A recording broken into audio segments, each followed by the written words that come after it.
Okay, let's talk about waves. Well, what are waves? Waves are a transfer of energy. Okay, they're essentially a sequence of oscillations or vibrations that travel from one place to another. We're transferring energy, but we're not transferring matter.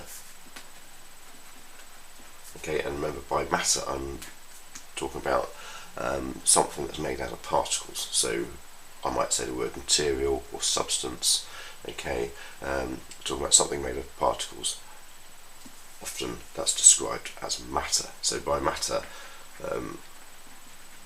you need to remember that as a substance made from particles. And that will become important later in the waves topic. So let's start with a series of oscillations or vibrations. A wave might look like that. Let's think about water waves. We're quite familiar with those. Okay. So instead of just being a nice flat smooth surface, I've got a series of vibrations or oscillations. Okay, these are what we might think describe as waves. If I turn this into a graph, okay, so I probably should have drawn the axes first, but let's just go with it. I've got a series of waves here, and by a wave I'm talking about, when I talk about a singular wave, I'm talking about a complete cycle of up and down. Okay, that would be one wave. So here I've got more than one wave, and you need to be able to identify one wave. It's important later on. Okay, so if we actually go to a position here, if I go from the start of an up, okay, my wave does not finish until I get to the next start of an up. Okay, so that is one complete cycle of up and down.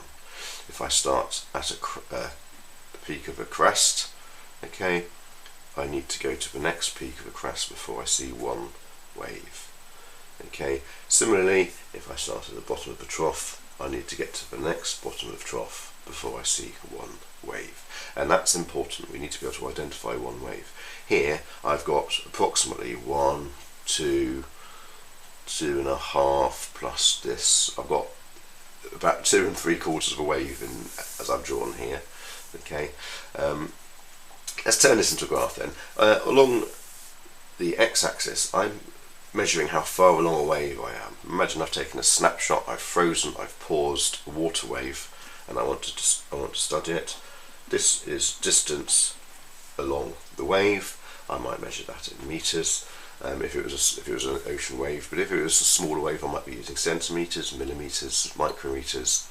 Okay, you need to check the labels of your graph to make sure that you know what units you've got, because you might have to convert them to meters later on. Okay, in any graph. Okay, always read the labels, check the units on the labels, because it might be an opportunity to get marks.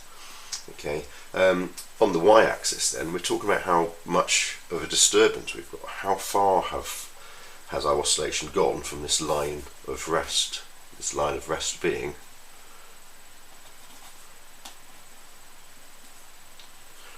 the value of 0 displacement. Okay, I'm measuring displacement on the y-axis. I'm measuring how far, for example, particles of my water wave may have moved from their original line of rest, which is where they would like to be if they were being left alone. Okay, imagine a nice empty swimming pool. The water is really smooth, no one's disturbed the water yet. Okay, the water would be at this line of rest. Okay, until I come along and do a running jump into the water, and then I would cause a disturbance. Okay, once I've jumped into the water is going to be moving up and down. Okay, it's going to be disturbed. There's going to be a displacement from the line of rest, and the maximum displacement happens at the peaks and the troughs. Okay, so if I say that is the maximum displacement of my water particles, I'm going to call that amplitude. give that the letter A. Okay, I could just as easily identify my amplitude by measuring between this line of S and the peak. So that's also amplitude. Okay, amplitude is never measured from the top of a peak to the bottom of a trough. Okay, it's always measured from the line of rest, and that's a common error that you must not make. Okay, the distance between a peak and a peak describes the length of one complete wave, and I can describe that as wavelength.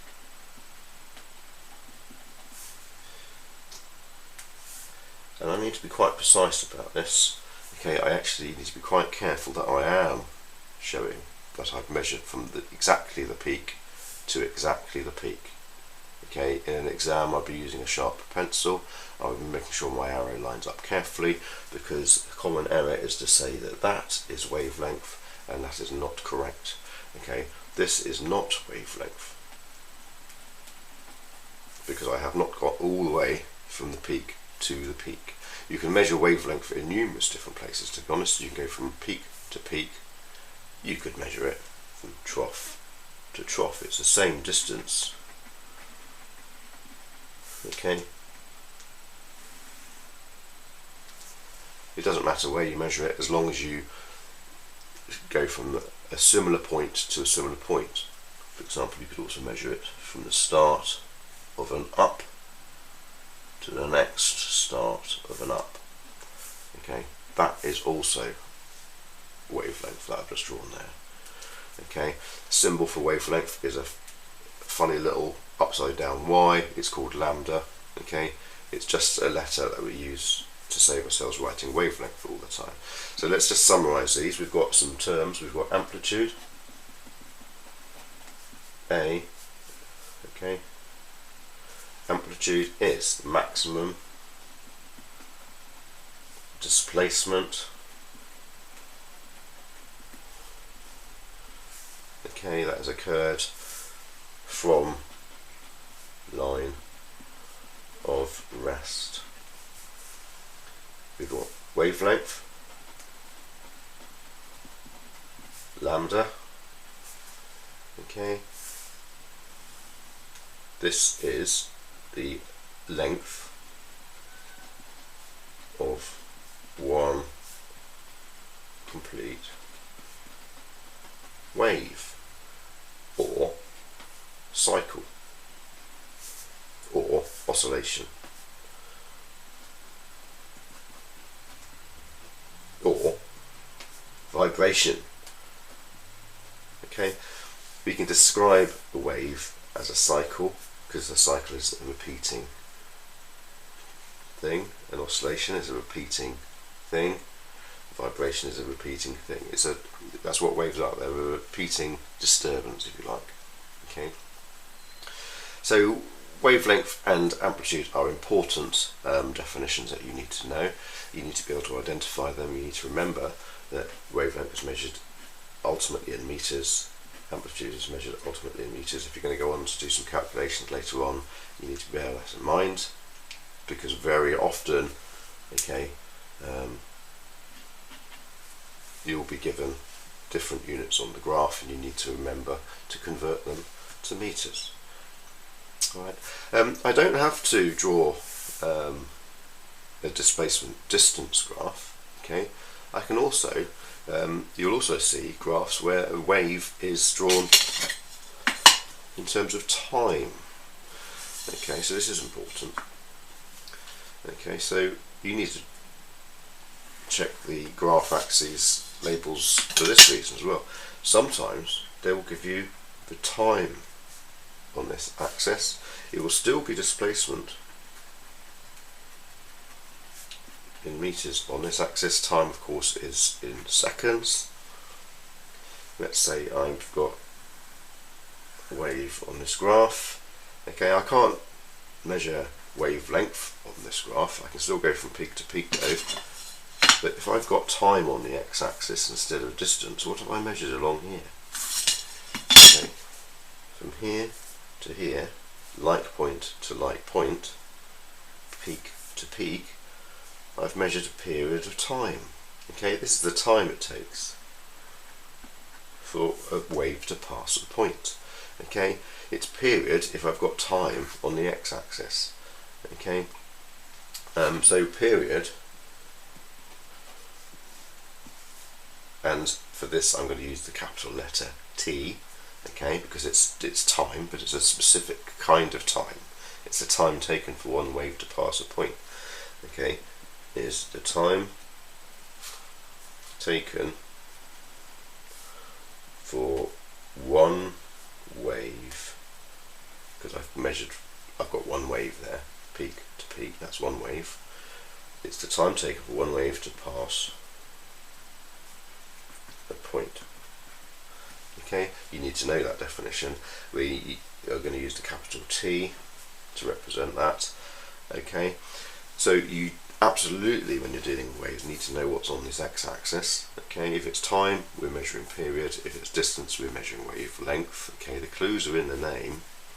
Okay, period is just a period of time. Alright, again, you can measure that from the start of, you go from a similar point to a similar point, it doesn't matter. So you could measure from the start of an up to the next start of an up. Okay, that would also be a period. And I could measure it from a trough to a trough, and if I want to be really awkward for myself, I could go halfway up and up to the next halfway up and up. It wouldn't matter, it's the same length arrow as we go up and down our wave. So we're just going to go from similar point to similar point. Okay, so that's the kind of things that we might want to label on graphs. Check your axes. Okay, it's absolutely important. It's always displacement on the y-axis, okay, which is a type of distance, hence the use of meters here. Okay, there are a couple of equations you might want to think about. So, for example, well, let's actually, there's one more thing I need to introduce. Okay, we've got period being the time it takes for one wave to pass. Okay, but there's another way of saying this. We've got a thing called frequency. Frequency is curly f for short. Okay, I'm going to underline this. Frequency is the number of waves that pass a point per second.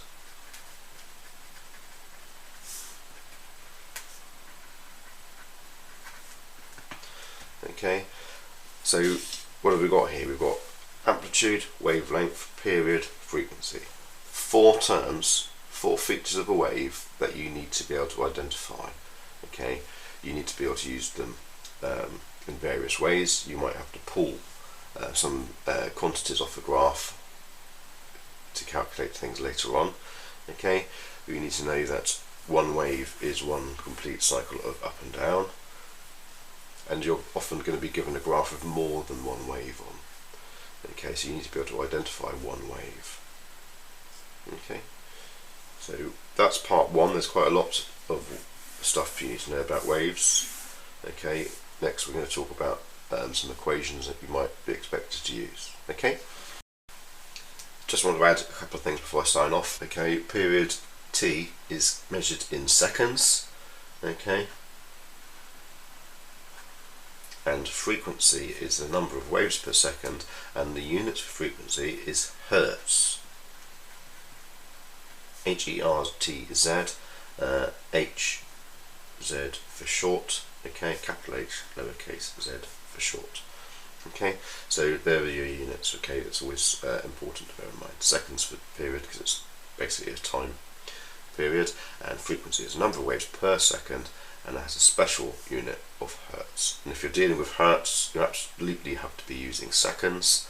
Okay, and you need to be using meters. So check your conversions.